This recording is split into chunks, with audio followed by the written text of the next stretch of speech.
আসসালামু আলাইকুম রহমতুল্লাহি ওবরাকাতুহু।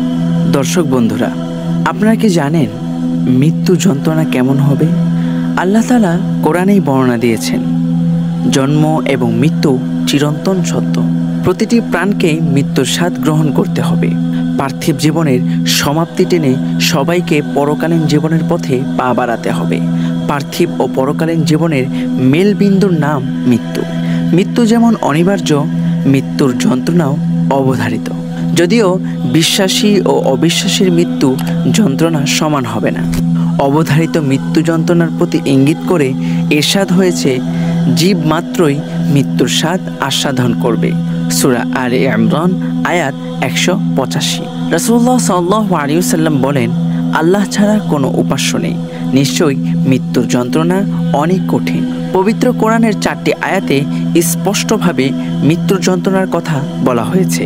তা হলো, নাম্বার 1, আল্লাহ বলেন, মৃত্যু যন্ত্রণা সত্যই আসবে, এটা হতে তোমরা অব্যাহতি চেয়ে এসেছ।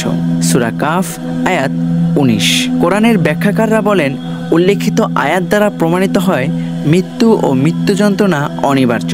মুমিন ব্যক্তি মৃত্যুর যন্ত্রণা ভোগ করে হয়তো তার গুনাহ মাফের জন্য অথবা মর্যাদা বৃদ্ধির জন্য, আর অবিশ্বাসীদের মৃত্যু যন্ত্রণা হয় পরবর্তী জীবনের শাস্তির সূচনা হিসাবে।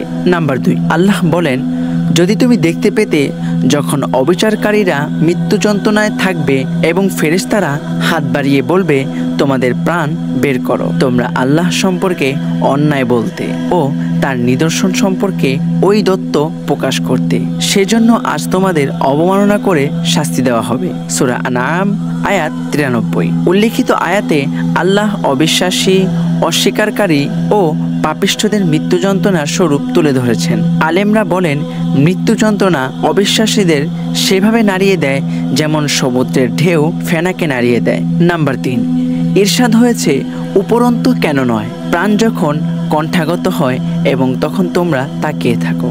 সূরা ওয়াকিয়া আয়াত 83 থেকে 84। উল্লেখিত আয়াতে আল্লাহ মৃত্যু যন্ত্রণার একটি সাধারণ চিত্র অঙ্কন করেছেন, যেখানে মানুষের অসহায়ত্ব প্রকাশ পেয়েছে। যেন বলা হয়েছে, হে মানুষ, তোমরা নিজেদের অবস্থা লক্ষ্য করো।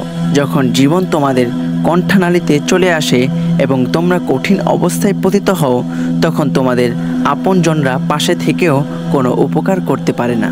নাম্বার 4, আল্লাহ বলেন, কখনো নয়, যখন প্রাণ কণ্ঠাগত হবে এবং বলা হবে কে তাকে রক্ষা করবে, তখন তার প্রত্যয় হবে যে এটা বিদায় ক্ষণ এবং পায়ের সঙ্গে পা জড়িয়ে যাবে।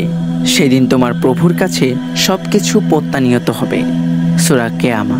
এ আয়াতের ভাষ্য দ্বারা বোঝা যায়, মানুষ মৃত্যু যন্ত্রণা প্রকাশের মাধ্যমেই বুঝতে পারবে মৃত্যু সমাগত, বুঝতে পারবে তার পরবর্তী জীবনের পরিণাম কি হবে। পবিত্র কোরআনের বর্ণনা থেকে বোঝা যায়, মুমিন ও পাপী সবাই মৃত্যু যন্ত্রণার শিকার হবে। পাপীদের ব্যাপারে ইরশাদ হয়েছে, তুমি যদি দেখতে পেতে ফেরেশতারা অবিশ্বাসীদের মুখমণ্ডল ও পিঠে আঘাত করে তাদের প্রাণ হরণ করছে এবং বলছে, তোমরা দহন যন্ত্রণা ভোগ করো। অন্যদিকে কোরআনে একজন মুমিনের মৃত্যুর দৃশ্য এভাবে তুলে ধরা হয়, তাকে বলা হলো, জান্নাতে প্রবেশ করো।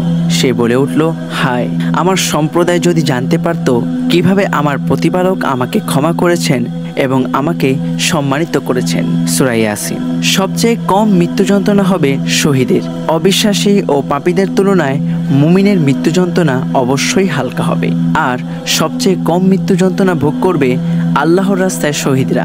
রাসূলুল্লাহ সাল্লাল্লাহু আলাইহি ওয়াসাল্লাম বলেন, তোমাদের কাউকে পিঁপড়া কামড়ালে যতটুকু কষ্ট অনুভব করো, শহীদের নিহত হওয়ার কষ্ট তার চেয়ে বেশি হবে না।